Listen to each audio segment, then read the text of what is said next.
Time now for Back Pages tonight here on Sky Sports News, bringing you a first look at the sports stories in the morning's newspapers. And joining us, ESPN's senior writer Mark Ogden and the Telegraph's chief football correspondent Jason Burt. Welcome to you both. Let's quickly run through the Back Pages.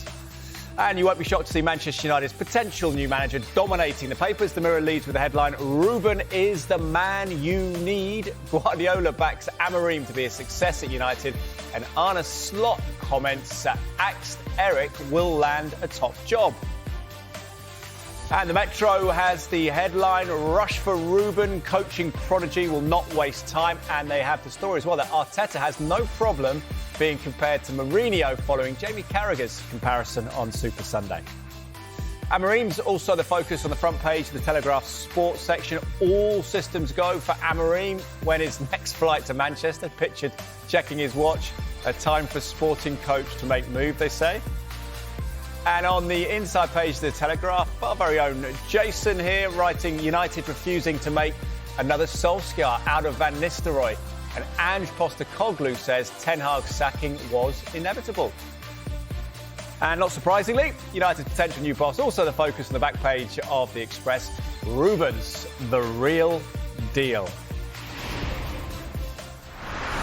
OK, well, Jason, I know you've been both working on the Amorim story. We'll go with your paper first, Jason, the Telegraph for this one. All systems go for Amorim. Does it feel signed, sealed and almost secure? Pretty much so, yeah. I think the big question now is when. And obviously a lot of people are wondering if he will be in Manchester in time to be in the dugout for the game against Chelsea on Sunday. I was speaking to somebody in Portugal before, and they said there's still an expectation at Sporting that he will actually take the league game on Friday evening, which slightly surprised me before any deal is finally agreed. But I think we'll find out very soon, in the next 24 hours, the sort of timetable as to when he will take over at Manchester United. Clearly, United have indicated now they're going to trigger the 10 million euro release clause in his contract. That's been obviously announced to the Portuguese financial markets, and that is now under negotiation in terms of his final exit. So we know it's happening. I don't think there'll be any hiccups or any last-minute hitches. So I think then the attention will turn to when he's arriving, and then it will turn to who he's going to bring with him, what will be the makeup of backroom staff, and whether or not he'll be making significant changes there. But it looks like Ruben Amorim definitely is the next Manchester United head coach. OK, well, yeah, we're very much nearing that conclusion, aren't we, Jason? Thank you for now. We will get to your piece as well with the Ruud van Nistelrooy story and the comparison with Ole Gunnar Solskjaer. But let's focus on the back page of the Express, if we can now, Mark. And Ruben's the real deal. David McDonnell with Pep Guardiola's endorsement. Guardiola backs Amorim to succeed at United is the sub-heading there. Mark, what's your take on this? Because I have heard a couple of comments from yourself, and there's a little bit of conflicted assessment of Ruben Amorim, just because of maybe the formation, and you've also referenced the fact that he hasn't been picked up by other clubs yet. Yeah, well, obviously, he's a 3-4-3 guy, and that is kind of unusual in the Premier League. But we know that Antonio Conte had some success with three at the back at Chelsea, but it's not really a formation that a lot of teams use, but he's had success with it in Portugal. Listen, I think he's a great hire. I think he's, for the first time since Alex Ferguson left, United have got a coach at the right time on the way up. I think all of the coaches they've hired have either been reactive or played people that they didn't really want. I mean, David Moyes was like sixth choice. Louis van Gaal was out of the club game for 4 years. Jose Mourinho was a reaction to Pep Guardiola at Man City. Ole Gunnar Solskjaer was a mistake.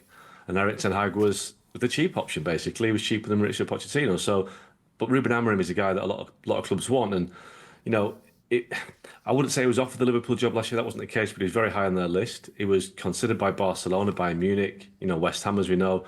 So he's a guy that is definitely on the up. And I think from a Man United perspective, if you're a fan looking at this and you don't quite know much about him, what he has, as well as a track record, is he's got a real personality. He's a great communicator. He speaks perfect English. He's got a presence. He's got a bit of a Jose Mourinho style charisma about him. He's not quite got the ferocious side of Mourinho or the nasty side of Mourinho, but he's a good communicator, and I think the United fans will enjoy the fact that he's got a bit of swagger about him. He's got a bit of confidence.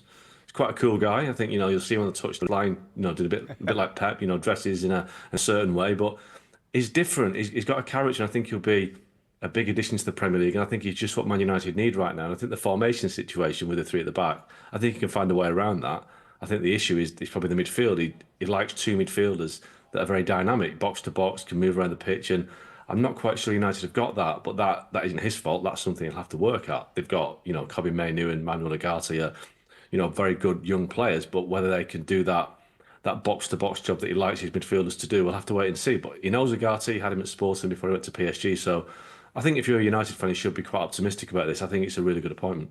What's your read on it, Jason, in terms of optimism? Are you of the same opinion that perhaps he will be wedded to this formation 3-4-3, or will he have to adapt that to be successful with this Manchester United squad in this league? It's a really good question. I think he is pretty much wedded to that system. That is the way he wants to play his football. And actually, when Manchester United looked at him some time ago, I think even looked at him last season, they were unsure whether they actually had the squad to play the system that he wanted. I think they feel that's changed a little bit over the summer. They've got probably a few more players that could adapt and could be sort of players that he could use. Obviously, as Mark mentions, Ugarte is one that played for Amorim at Sporting, so he knows him really, really well. I think Harry Maguire might be a big beneficiary of Amorim because he likes a big, tall centre-half, and obviously Maguire could come back into the frame there. I think that the difficulty will be the sort of wider players, and also where somebody like Marcus Rashford fits in. I think Bruno Fernandes will benefit. So I think there are players there who obviously could be players for Amorim. I think it's an interesting hire. I agree with Mark. I think it's an exciting one. It probably is the most exciting hire that Manchester United have done since Sir Alex Ferguson in terms of a manager on the way up, a manager who is very well regarded, whose data is very, very good, who rates very highly in all the various scores that clubs now use, and also crucially has the personality that you need at a club like Manchester United. I think he's probably ready for this move. I think he's quite an awkward character. I think he's very demanding. I think he knows his own mind. I think even in the last couple of days, there's been a couple of nervous moments where there was a feeling that he might just change his mind at the last minute, and he might just stay, he might just hang on a bit longer. But I think that's also quite interesting. We know, for example, he flew into London earlier this year to meet with West Ham United, so he's a man of his own mind, and I think he regretted doing that later because I think he feels he really could do better without being too critical of West Ham, and obviously he's now doing that with Manchester United. So I think it could be quite an exciting moment. Obviously, a lot of Manchester United fans will say, "We've been here before. You've told us this sort of stuff before." But actually, I think with the way that Manchester United should be going, the way they want to go, I think this is a smart move. OK, well, let's go to the iBack page, Mark. Amorim is set to be in place at Old Trafford by the weekend. And a lot's been made of the 14th place current in the Premier League. But how big could that game at Chelsea be? Because when you look at it, they're only 7 points off the top four if you're positively minded. Well, exactly. That it's not an insurmountable challenge to get into the top four. I think it's a tall order, but getting back to what Jason was talking about earlier on about when will he arrive, and Ruben Amorim has no time to waste. Man United have no time to waste, so he needs to get there as soon as possible for his sake and for the club's sake. So, because there is a chance that United can, salvage this situation. They have got a good squad of players. They are underperforming. There's no question about that. There's definitely weaknesses in the squad, but that squad of players is definitely underperforming what their capabilities are. I think he's a coach that I think could be a bit warmer to the players than Ten Hag was. I think some players will get a bounce out of the fact that it's not Eric Ten Hag. I think they'll like Ruben Amorim's style. I think they'll like the fact that he's got charisma. I think you will find an extra performance level out of those players. And if you can get that, and if you can start with a win against Chelsea, if he is starting against Chelsea, that will give them momentum again going into the international break the following weekend. So there is a possibility that he can turn the situation around, but let's not get carried away. United have been really bad, and they've been bad for a long time. It will take a lot of time to turn the situation around, but a little bit of confidence, a little bit of change, it can always help. And we saw that under Ole Gunnar Solskjaer a few years ago. They had an incredible bounce; they just couldn't sustain it. I think with Amorim, he'd look to have a bounce, but be able to sustain it and also implement his ideas. But I do think that there could be a bit of turbulence if he insists on going to three at the back straight away, because that is a system that, although players are used to playing, they're not that accustomed to playing at the highest level. But let's be honest, 4 at the back hasn't been working for Man United recently, has it? So maybe 3 at the back is a solution. Maybe 10 at the back might help. Let's see. Let's get the back page of the Sun, Jason. Sun Sport has the rubber stamped with RUB in red, as in Rúben Amorim. Just wonder, Jason, is there any concerns over the depth of his experience, given he's only been coaching since 2018? This isn't one of the coaching specialists, is it? This is a Portuguese international midfielder who is relatively new to this career. Yes, I think that's a very valid point. I think what Manchester United would probably turn around and say to that was they looked at Ruben Amorim a couple of years ago, and if he'd have come to Old Trafford then, I think it would have been a mistake, not least because he needed more experience, but also they didn't have the infrastructure and support around to sort of help a coach like him succeed. What's going to be interesting is his title's going to be head coach. Manchester United want to implement this system of a head coach working under a sporting director. That was something that Erik ten Hag was very much against, and he fought very hard to maintain the title manager in the summer and won that battle. But Manchester United have made it very, very clear that this is going to be a head coach appointment. So therefore, somebody's going to be out there on the grass, coaching the players, and other responsibilities were taken away from him. And he's very much going to be a sort of a manager who's going to be working on the training pitches, and other duties will be taken elsewhere. So from that point of view, they will argue that they are putting the right sort of structure in around him, with obviously Dan Ashworth, with Jason Wilcox, and obviously Omar Barada coming in the summer as CEO.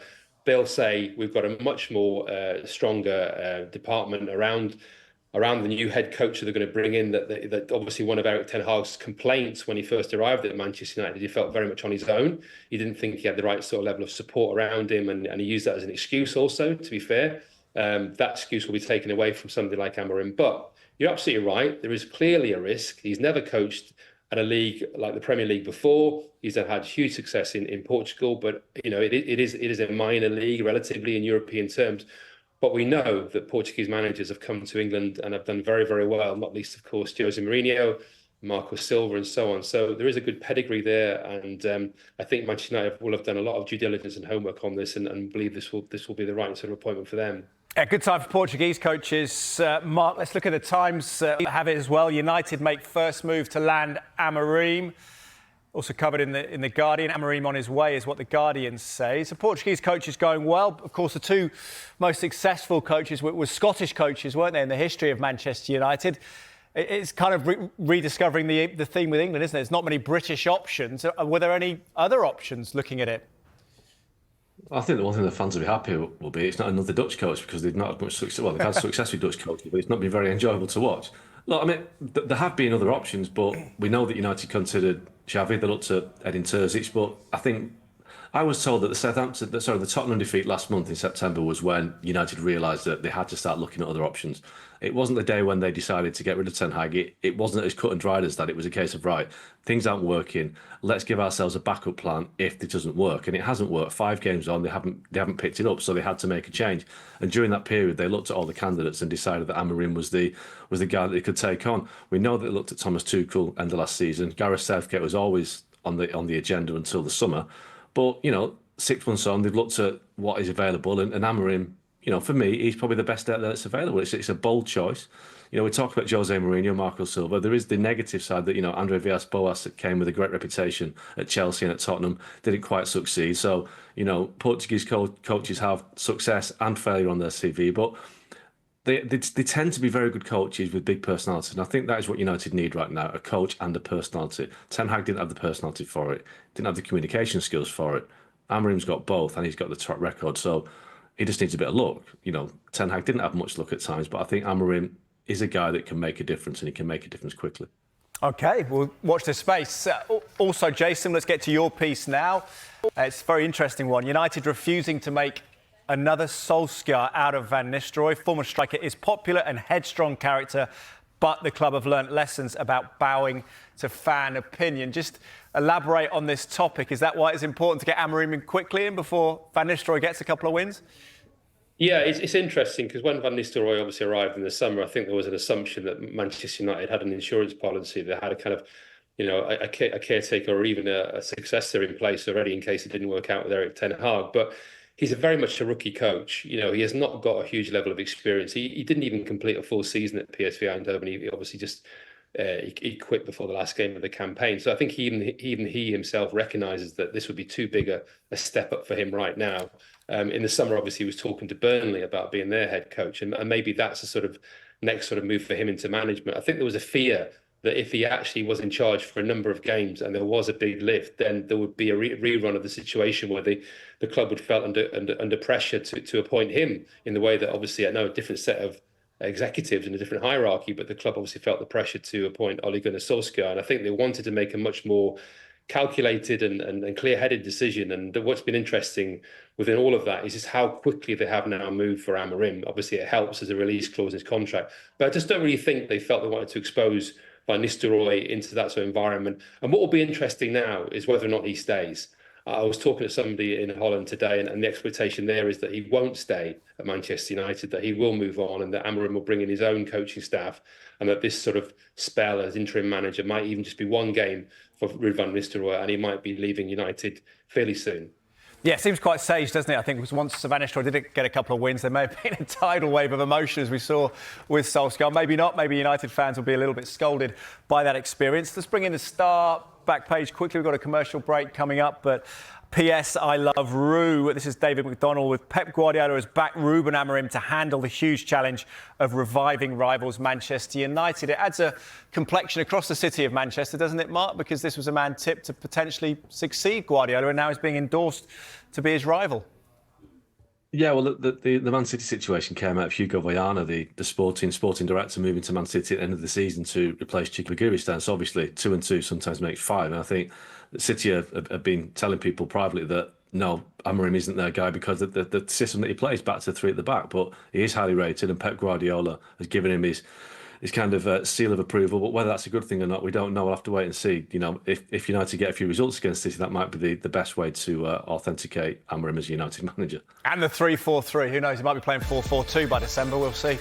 Mark, Jason, thank you very much for now. We'll take a quick break. When we come back, we'll look at more of the back pages, including this, the top of the back page of the Mirror. If you can see there, Mikel, I like the Jose, I love the art of mind games, and Arteta have been responding to Jamie Carragher's Mourinho comparison.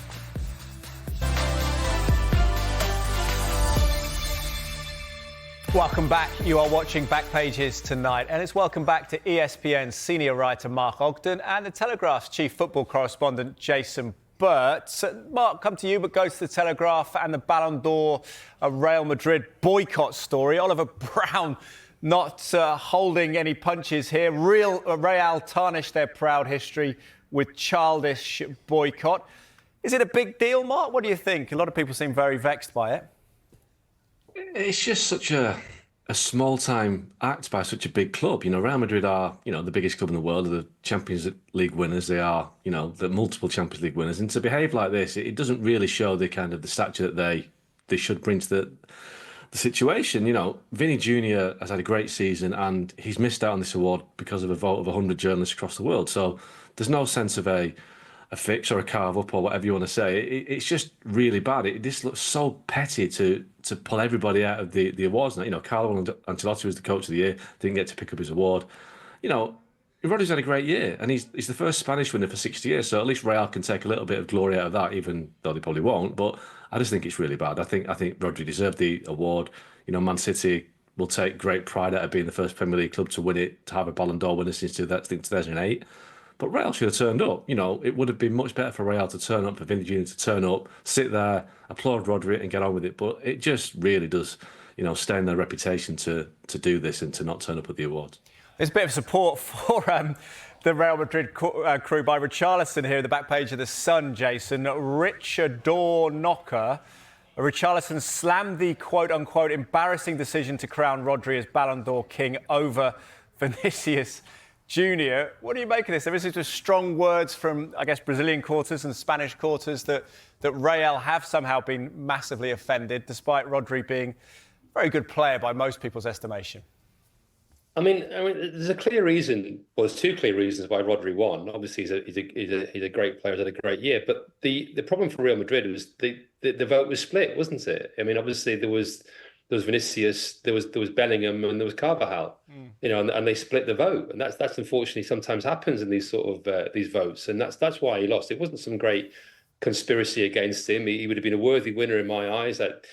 You know, there's that great debate about whether or not, you know, it should be always attacking players winning these awards. I think it's actually quite good that somebody like Rodri's won it. He's such a vital player for Manchester City and for Spain. But I don't think there's any great sort of conspiracy. I think, as Mark says, they all come across as quite petulant, really, and I think it's all a bit silly. I'm not a great fan of individual awards, I've got to say. I do find in a team game in particular they have become too much of a big thing. But I think this response is really embarrassing. I mean, it's fantastically petulant and churlish to behave like this, and I don't really think it's any great conspiracy against Vinicius or Real Madrid. It's just that their vote was split. Absolutely. And say Rodri is a very good player as well. Wish him the best of luck in his recovery. Let's talk about Arsenal, Mikel Arteta, who has no problem being compared to Mourinho. This in the Metro back page. Mikel Arteta admits Jose Mourinho is among his managerial inspirations, writes Liam Grace. What do you think of the connection and Arteta's comments, Mark? Yeah, I think it comes from Jamie Carragher suggesting that he's becoming a bit cynical and a bit part of the bus like Jose Mourinho was at times during his career. But I think, Jose Mourinho was a serial winner.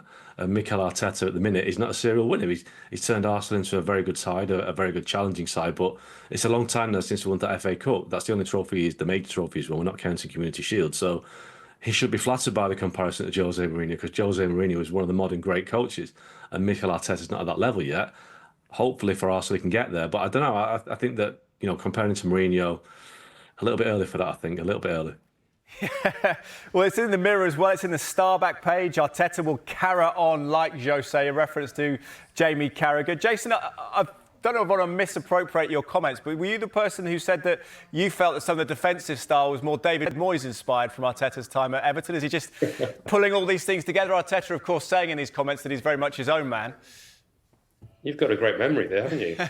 Yeah, I did say that. Yeah, and I think there's some truth in that. I genuinely do, and that's not a criticism. I mean, I think that you got to remember Mikel Arteta's one of his biggest influences when he was a player was obviously playing under David Moyes at Everton, and Everton were a fantastically disciplined team at times and did brilliantly well defensively to sort of win games and so on. I don't think it's a criticism of him, but I do think probably I get that Mikel Arteta talks about Jose Mourinho being one of his inspirations, but I'm sure he would also say David Moyes as well, and that's no bad thing. I mean, David Moyes is a great successful manager, and there are 101 ways to win a football match, and I think what I quite like about Arteta is that adaptability he's shown. I don't take a lot of this as criticism of him. I think he can win games by playing attacking football. He can win games by playing defensive football. I don't necessarily think that's a terrible thing or a bad thing, and I think he has definitely learnt from David Moyes and clearly also from Jose Mourinho. Yeah, it's a stark contrast to what we were saying about Ruben Amorim, wasn't it? It's being stuck to one style of play. Mark, got about 20 seconds. Want to talk Southampton quickly, as Brie Glee is the headline on the back page of the Eye. Defender is Saints' saviour with late Carabao winner. Could that be vital for the club and Russell Martin? Time is pressing. Listen, I think it's difficult for them to get anything out of the Premier League this season, but a win is a win, and they need that win. It'll be good for Russell Martin. It might just give him a bit of confidence to stick with what he's doing, but I do think it's a long way back. But it's a win, and it's quarterfinals of the Carabao Cup, so it's a good night for them. Yeah, chance to win a trophy, potentially. Brentford also through on penalties. Jason and Mark, thank you for your company tonight on Back Pages Tonight. We'll see you soon, I hope. If you missed any of the show, another chance to see Back Pages Tonight at 1:30. The show is also available as a podcast. Download Back Pages on Apple, Spotify, or wherever you get your podcasts. And join us again on Wednesday. More Manchester United conversation, I'm sure. Our guests will be Henry Winter and Martin Ziegler.